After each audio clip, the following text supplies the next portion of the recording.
فادخلوها خالدین، ہمیشہ کے لیے اس میں داخل ہو جاؤ۔ کتنی خوشی ہوگی جب پتا ہوگا یار موت نہیں ہے یہاں پہ، ہمیشہ کے لیے داخل ہو جاؤ۔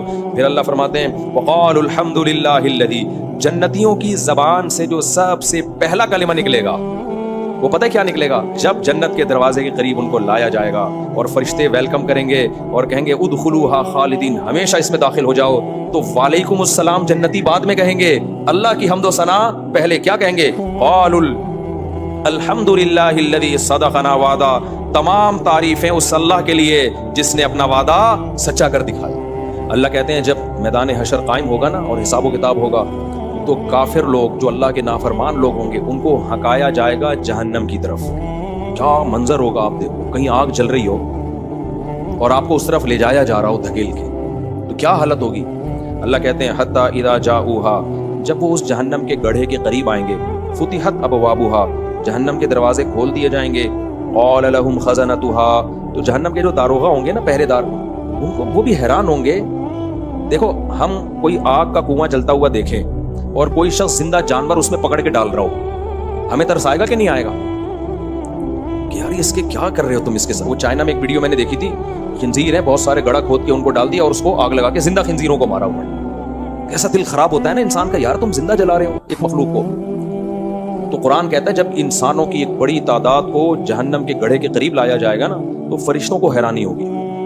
فرشتوں کو پتا ہے کہ اللہ ظالم بولو نہیں ہو سکتا، یعنی ایسا نہیں ہو سکتا کہ اللہ اتنی بڑی تعداد انسانوں کی جو بے گناہ تھے ان کو اٹھا کے کہاں ڈال دے؟ زندہ انسانوں کو آگ میں۔ تو فرشتے حیرانگی سے پوچھیں گے کہ الم یاتکم وقال لهم خزنتها الم یاتکم رسل منکم یتلون علیکم آیات ربکم، ارے کیا اللہ کے میسنجرز تمہارے پاس نہیں آئے تھے جنہوں نے اللہ کی آیتیں تم کو پڑھ پڑھ کے سنائیں؟ وَيُنذِرُونَكُمْ لِقَاءَ يَوْمِكُمْ هَذَا، اور تمہیں اس آگ سے ڈرایا انہوں نے۔ یعنی وہ فرشتے سمجھ رہے تھے کہ یا تو یعنی معاذ اللہ ظالم ہے، ان کے ذہن میں یہ وسوسہ آ سکتا ہے نا کہ اللہ نے کوئی پیغمبر نہیں بھیجا ان کے پاس، ورنہ خود تو کوئی اتنا بیوقوف ہوتا نہیں ہے کہ جس نے اس جہنم کے بارے میں سنا بھی ہو پھر بھی اس سے بچنے کی کوشش نہ کرے۔ اس کی مثال ایسے ہے، آپ کو کسی نے بتایا بھائی ادھر انڈا موڑ پہ آگ لگی ہوئی ہے، ڈاکوؤں کی فائرنگ ہو رہی ہے، پولیس مقابلہ ہو رہا ہے، دھماکے ہو رہے ہیں، آپ لوگ وہاں نہ جائیں، بہت خطرناک حالات ہیں، فائرنگ ہو رہی ہے، 10 بندے اس فائرنگ سے مر چکے ہیں، پھر بھی آپ ٹہلتے ہوئے جا رہے ہیں۔ تو وہاں کوئی پولیس والا کھڑا کیا کہے گا؟ ابے اناؤنسمنٹ ہوئی تھی تیری مسجد سے، کیا تو نے وہ سنی نہیں ہے؟ وہ یہی کہے گا نا، سب طرف سے اعلان ہوا ہے، ٹی وی میں خبر بھی چلی ہے اور تمہاری مسجد سے اعلان بھی ہوا ہے اور لکھ کے بھی لگایا گیا ہے بھائی یہاں فائرنگ ہو رہی ہے نہیں آؤ، تم کیسے بیوقوف ہے یار، تم پھر بھی آ رہے ہو یہاں پہ۔ تو یہی حال کس کا ہوگا؟ فرشتوں کا۔ قرآن کہتا ہے کہ فرشتے حیران ہوں گے، یار اتنی خطرناک آگ، اتنی خطرناک آگ، اس میں ان کو لایا، ہانکا جائے گا، ہانکے کا مطلب ان کا دل نہیں چاہے گا جانے کا، دھکے دے دے کے لایا جائے گا۔ تو وہ پوچھیں گے الم یاتکم رسل منکم، ارے کیا تمہارے پاس اللہ کے پیغمبر نہیں آئے تھے، ان کا پیغام نہیں پہنچا تھا جنہوں نے تمہیں اس آگ سے ڈرایا ہو؟ وہ جواب میں کیا کہیں گے؟ قالوا بلا، ان کو یاد آ جائے گا، ہاں ہاں بھائی ہمارے پاس تو آسمانی جتنی بھی کتابیں ہیں سب کا ایک پیغام تھا مشترک، اتنے اختلافات کے باوجود بھی کہ اللہ نے نافرمانوں کے لیے جہنم کی آگ تیار کی۔ دیکھو عیسائی یہودی اور مسلمانوں میں کتنا اختلاف ہے نا، لیکن تورات بھی جہنم کی آگ کا تذکرہ کرتی ہے، انجیل بھی جہنم کی آگ کا تذکرہ کرتی ہے اور قرآن بھی جہنم کی آگ کا تذکرہ کرتا ہے۔ آخرت میں سزا کیا ملے گی؟ آگ۔ تو کہیں گے کیا تمہارے پاس اللہ کے پیغامات نہیں آئے تھے؟ وہ کہیں گے بلا، کیوں نہیں بھائی، وَلَكِنْ حَقَّتْ كَلِمَةُ الْعَذَابِ عَلَى الْكَافِرِينَ۔ بالکل وہ اسٹائل ہوگا جیسے میں نے ابھی مثال دی آپ کو کہ فائرنگ ہو رہی ہے، دھماکے ہو رہے ہیں اور لوگ بھی منع کر رہے ہیں بھائی مت جاؤ، اعلان ہو گیا، آپ کو پھر بھی شوق ہے وہاں جا کے دیکھنے کا کہ ہو کیا رہا ہے۔ اب آپ وہاں گئے، آپ کے گولی لگی، پولیس والے اٹھا رہے ہیں، بھائی تجھے منع نہیں کیا تھا، تو آپ جواب میں کیا کہو گے؟ یار منع کیا تھا لیکن کمبختی آئی ہوئی تھی، میری قسمت کیا تھی؟ خراب، میرے مقدر میں گولی لکھی ہوئی تھی، پتہ نہیں میرا دماغ کام نہیں کیا۔ جب سزا ملے گی تو یہی ہوگا نا، آپ کہو گے یار مجھے کتنے لوگوں نے روکا مگر مجھے پتہ نہیں کیا تکلیف تھی۔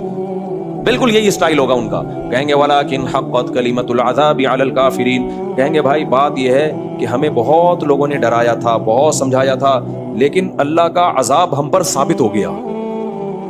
یعنی ایسے موقع پہ انسان کہتے ہیں میری قسمت ہی پھوٹی ہوئی تھی، میرے تو مقدر میں جہنم لکھی ہوئی تھی، یعنی میری عقل نے کام کرنا چھوڑ دیا تھا۔ تو جب فرشتے ان کے منہ سے یہ سنیں گے نا کہ یہ جرم کا اعتراف کر رہے ہیں، تو فرشتے کہیں گے قیل ادخلوا ابواب جہنم خالدین فیہا، جاؤ پھر تمہارا مقدر یہی آگ ہے۔ تم خود اعتراف بھی کر رہے ہو کہ تمہارے پاس پیغمبروں کی دعوت آئی جنہوں نے تمہیں آگ سے ڈرایا، اس کے باوجود کہہ رہے ہو کہ ہماری قسمت خراب تھی. اس کا مطلب تم خود مان رہے ہو کہ اللہ کا پیغام ہم تک پہنچا تھا، اب تمہارے ساتھ صحیح ہو رہا ہے. فرشتے بھی ترس نہیں کھائیں گے کہ دفع ہو جاؤ اس آگ کے اندر.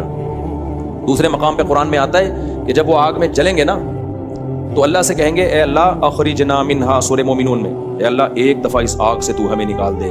فإن عدنا فإنا ظالمون، اگر ہم نے دوبارہ یہ حرکتیں کی تو واقعی ہم ظالم ہوں گے. تو اللہ جواب میں کیا کہیں گے؟ الم تکن آیاتی تتلی علیکم، کیا میری آیات تم پر تلاوت نہیں کی جاتی تھی دنیا میں؟ کیا دنیا میں کسی نے تمہیں اس آگ سے ڈرایا نہیں تھا؟ وہاں بھی وہ جواب میں یہی کہیں گے، وہ کہیں گے کیوں نہیں ڈرایا تھا؟ ربنا غلبت علینا شقوتنا، اے اللہ ڈرایا تھا، ہماری بدبختی ہم پہ غالب آ گئی.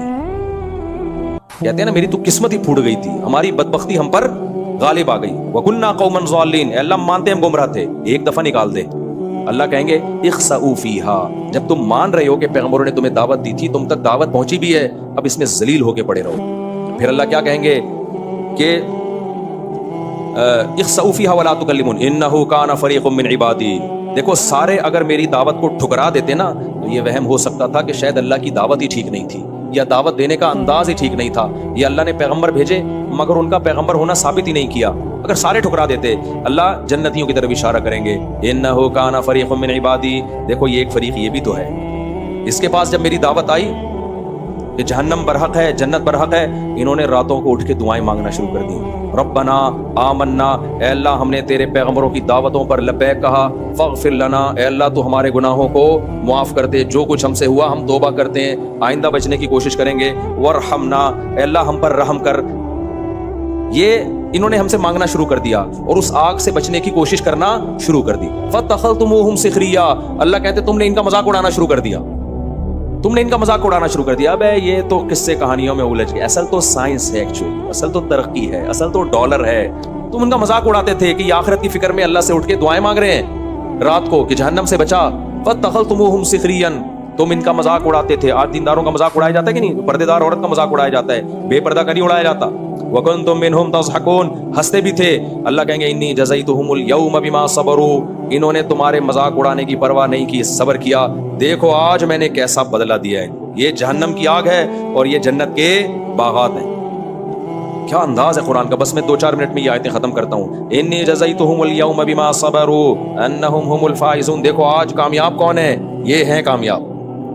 پھر اللہ ان سے کہیں گے ام حسبتم انما خلقناکم عبثا، کیا تم نے یہ سمجھ لیا تھا کہ ہم نے تمہیں بیکار پیدا کیا، عیاشی کے لیے پیدا کیا؟ یعنی تمہارے دماغ کو کیا ہو گیا تھا؟ پیغمبروں کی دعوت نہیں بھی پہنچتی تو کامن سینس تو ہوتی ہے نا.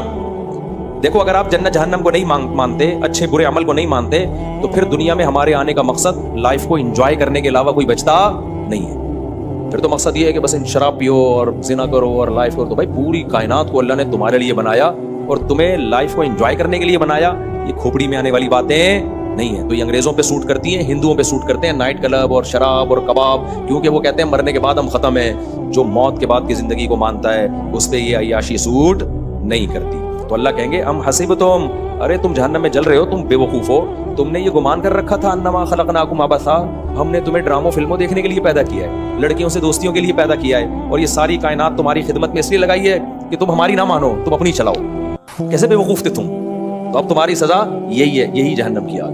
تو بھائی راتوں کو اٹھ کے جہنم سے پناہ مانگنے کا معمول بنائے، اور جہنم کی آگ سے بچنے کے لیے جو اعمال ہیں، گناہوں سے بچنا، ان اعمال کو بھی اختیار کرنے کی کوشش کریں. آگے اللہ نے جنتیوں کا بتایا کہ یہ جہنمی ہیں، اس کے برعکس جنتی بھی ہوں گے، جن کو کہاں لے جایا جا رہا ہوگا؟ جنت کی طرف. حتی اذا جاؤہا، اللہ کہتے ہیں جب جنت کے قریب آئیں گے، وفتحت ابوابہا، استقبال میں پہلے سے دروازے کھلے ہوں گے. تو وفتحت وقال لهم خزنتها، جنت پہ بھی نا فرشتے کھڑے ہوں گے. جب وہ آتے ہوئے دیکھیں گے نا کہ یہ وہ خوش قسمت لوگ ہیں جو کہاں جا رہے ہیں؟ جنت کی طرف. اچھا ایک بات یاد رکھو، جو قرآن کہتا ہے نا الم یاتکم رسل، کیا تمہارے پاس پیغمبر نہیں آئے تھے؟ اسی آیت سے علماء نے استدلال کیا ہے اگر کسی غیر مسلم تک اسلام کی دعوت نہیں پہنچی تو پھر اسے حساب و کتاب نہیں ہو. سمجھ رہے ہو؟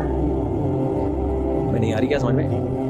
بھائی بعض لوگ جنگل میں پیدا ہوئے مر گئے، ان کو کیا پتا محمد صلی اللہ علیہ وسلم کون، عیسیٰ علیہ السلام کون؟ تو ان سے پھر یہ سوال نہیں ہوگا. وہ تو کہے گا نا، اللہ کہے گا کیا تمہارے پاس پیغمبر نہیں آئے؟ تو وہ کہے گا مجھے کیا پتا، میں تو افریقہ کے جنگل میں پیدا ہوا. ہاں توحید کا سوال ہر ایک سے ہوگا، توحید کا سوال کیونکہ یہ اس کی دلیل عقلی ہے. عقل کہتی ہے کہ اللہ کے سوا کوئی معبود نہیں, باقی شریعت کے احکام کا سوال نہیں ہوگا. تو حجت جب کام ہوتی ہے جب پیغمبروں کی دعوت پہنچتی ہے. تو ہم سب پر تو حجت تمام ہو چکی ہے, دوسروں کی فکر چھوڑ دیں, ہم کس کی فکر کریں. لوگ پوچھ رہے ہوتے ہیں یہ نیوٹن جنت میں جائے گا کہ جہنم میں جائے گا. تو میں نیوٹن کے بارے میں نہیں فیصلہ کر سکتا. میں تو یہ جانتا ہوں کہ میں نے اگر توحید کے راستے کو چھوڑ دیا تو میں کہاں جاؤں گا بھائی. میں اگر گناہ کیا اور توبہ نہیں کی تو میرا خطرہ ہے, اللہ بچائے ہم سب کو, پھر جہنم میں جانے کا بڑا سخت خطرہ ہے. تو آگے اللہ تعالیٰ کہتے ہیں جنتی لوگ جب جنت کے قریب جائیں گے دروازے کھول دیے جائیں گے. جو داروغہ ہیں وہ کہیں گے کہ سلام علیکم. وہ یہ نہیں کہیں گے کیا تمہیں کوئی کسی نے بتایا تھا جنت کے بارے میں جو تم یہاں آئے ہو, کیونکہ فرشتوں کو پتا ہے بھائی بتایا تھا تبھی تو آ رہے ہیں جنت کی طرف, انہوں نے وہ اعمال کر لیے, لہذا فرشتے ویلکم کریں گے. سلام علیکم, تم پر سلامتی ہو. طبتم, یہ بڑا مزے کا جملہ ہے, اس کا اردو میں ترجمہ ہو نہیں سکتا. طبتم کا مطلب ہے بہت اچھے رہے تم, ٹھیک ہے نا. کیا مطلب ہے؟ ویل ڈن, ہٹو بچوں ہوگا پورا ترجمہ اس. یعنی فرشتے جب دیکھیں گے نا یہ جنت کی طرف آ رہے ہیں اور جنت میں حوریں ہیں, جنت میں نہریں ہیں, جنت میں باغات ہیں اور قطوفہا دانیاں, درختوں کے لٹکے ہوئے پھل ہیں, اتنی نعمتیں ہیں, تو فرشتے بھی للچائی ہوئی نظروں سے کہیں گے طبتم ویل ڈن, بہت اچھے, ہٹو بچوں ہو گیا یہ تو, ٹھیک ہے نا. یعنی فرشتے بھی حیران ہو کے کہیں گے یار کیا خوش قسمت ہو تم لوگ, ہمیشہ کی زندگی جو کبھی ختم ہونے والی نہیں ہے. سلام علیکم, تم پر سلامتی ہو. طبتم, بہت اچھے رہے تم. نہیں آئے گی سمجھ میں تمہارے. دیکھو ایک آدمی کی 4 ہو گئی ایک ہی دن, آپ کی ایک بھی نہیں ہو رہی, آپ اسے کیا کہو گے؟ بہت ہی اچھے یار, بہت ہی آگے نکل گئے یار. لوگ کہہ رہے ہوتے ہیں ویل ڈن ہے یار. تو طبتم کا نہیں میں ترجمہ کر پا رہا حقیقت میں, بس یہ جب بہت ہی کوئی طبتم کا مطلب ہٹو بچوں, یہ مطلب ترجمہ کریں آپ. فرشتے کیا کہیں گے؟ کراچی والا آئے گا تو بولیں گے ہٹو بچوں ہو گیا بھائی. کیونکہ انڈیا وہ پنجاب والے سمجھتے نہیں ہٹو بچوں کا مطلب کیا ہے. میں نے کہیں بیان میں کہا نا ہٹو بچوں, تو میں جب حج کرنے گیا تو وہاں ایک انڈین مجھ سے پوچھ رہا تھا کہ بچے ہوتے ہیں جن کو آپ ہٹا رہے ہوتے ہو, ہٹو بچوں کیا ہوتا ہے؟ میں نے کہا بھائی اب تو انڈیا میں بھی ہے, آیا شاید انڈیا سے ہی ہے لیکن ہر جگہ نہیں لوگ سمجھتے. تو ہٹو بچوں کا مطلب ہٹو بچوں, یہ ہاں بچوں کا کام, بہت بڑا کام ہونے والا ہے یہاں پہ. تو فرشتے کہیں گے طبتم ویل ڈن فادخلوها خالدین, ہمیشہ کے لیے اس میں داخل ہو جاؤ. کتنی خوشی ہوگی جب پتا ہوگا یار موت نہیں ہے یہاں پہ, ہمیشہ کے لیے داخل ہو جاؤ. پھر اللہ فرماتے ہیں وقالوا الحمد للہ الذی, جنتیوں کی زبان سے جو سب سے پہلا کلمہ نکلے گا وہ پتہ ہے کیا نکلے گا؟ کیونکہ یہ سب کچھ قربانیاں وہ دے کس لیے رہے تھے؟ جنت کے لیے. آخرت میں جاتے کچھ بھی نہ نکلتا, کتنا غصہ آتا نا کہ اللہ ہم نے بوڑھے ابا کے سامنے اف بھی نہیں کیا. ہمیں پتا تھا بوڑھے باپ اور بوڑھی ماں کی قدموں میں جنت, ان کے قدموں میں جنت تلاش کرتے رہے. بیوی کے حقوق ادا کیے, جنت ملے گی. بیوی نے کہا اپنے شوہر کو دل نہیں چاہ رہا تھا لیکن مان لیا کہ میرا سربراہ ہے, کس بیس پہ بھائی جنت ملے گی, صبر کر لو. دل تو کسی خاتون کا نہیں چاہتا اپنے شوہر کو سربراہ ماننے کا, لیکن مجبوری میں کیا کیا, مان لیا. آدمی کا دل نہیں چاہتا اپنی بیوی سے محبت کرے, بیوی کے علاوہ سب اچھی لگ رہی ہوتی ہیں, لیکن اللہ نے کہا محبت کس سے کرو بھائی, دل نہیں چاہ رہا تھا. جنت کی لالچ میں محبت کرنا شروع کر دی, بیگم سے فون کر کے خیریت پوچھ لی. کس کا دل چاہتا ہے بیگم سے فون کر کے خیریت پوچھنے کا؟ تو ساس کی خدمت کر لی, رشتہ داری جوڑ لی, نماز قائم کر لی, داڑھی رکھ لی, عورت نے پردہ کر لیا, سارے حکام کیے, جہاد کیا اللہ کی راہ میں. بہت تو شہید ہو گئے, جان گوا بیٹھے اپنی, کس کی لالچ میں؟ جنت. اور وہ جنت ہی نہ ملتی, اس قدر غصہ آتا کہ نہیں آتا.